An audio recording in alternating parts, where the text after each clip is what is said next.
If you have an arrowhead on a stroke and then apply a gradient to that and let the gradient follow that path, then you get a problem. And you can see that here. The gradient does not go smoothly into the arrowhead. Now let's first take a look at why that's happening and how you can solve it. I'm going to make a duplicate of this, and let's take a look at why that's happening. And for that, I'm going to expand the appearance.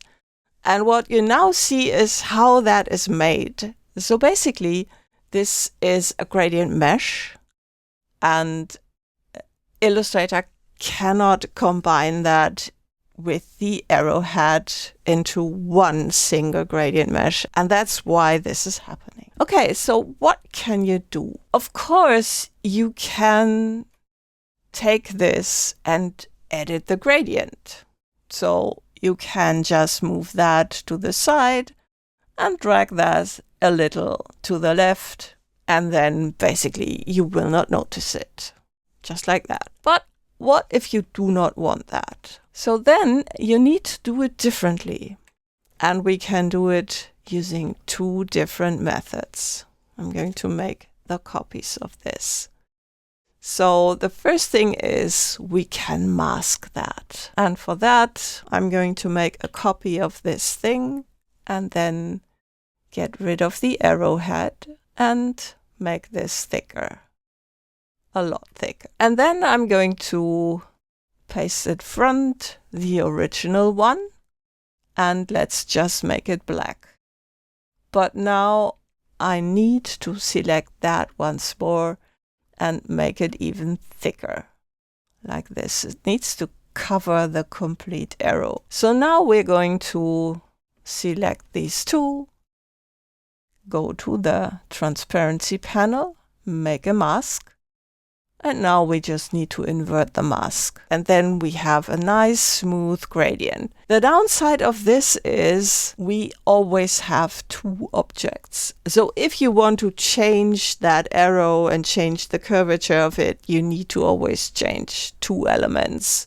The basic gradient here and the mask on top. You can make this differently. I'm going to move that up here, and let's first make a straight line. This is my arrow. Just make that black. And we need to now prepare that. So let's just expand the appearance and also outline the stroke. And now I need my smart guides. They are on, but I think it's my recording software that will not let me use them. So let's just make a rectangle here, like this, and drag that to here. And I'm going to send this to the back. And let's just make this one white because I need to check that once more. So now let's select them both and use the Pathfinder to just punch that out. So we're going to use this one and make a brush out of that. And just drag that in here, make an art brush.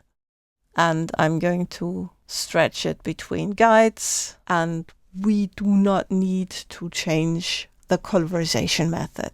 And now again, I need this one. And again, we're going to get rid of the arrowhead and make it thicker. Like this. And we're now going to use the appearance panel, duplicate it, and for this, I'm going to make that black and apply that brush. So now I see that I need to make this thinner a little and select this thing here, set the opacity to 0 and go down here and make a knockout group.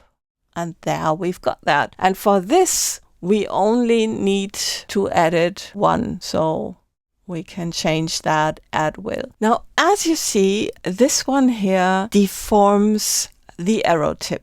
It is totally possible to make brushes that do not deform their ends. I have made a video about that I'm going to link in the comments. But those brushes do not work in this case. So you cannot combine them with that method that masks this gradient. So in that case, all you can do in order to have that not happen is make the tip as straight as possible so that it doesn't get deformed.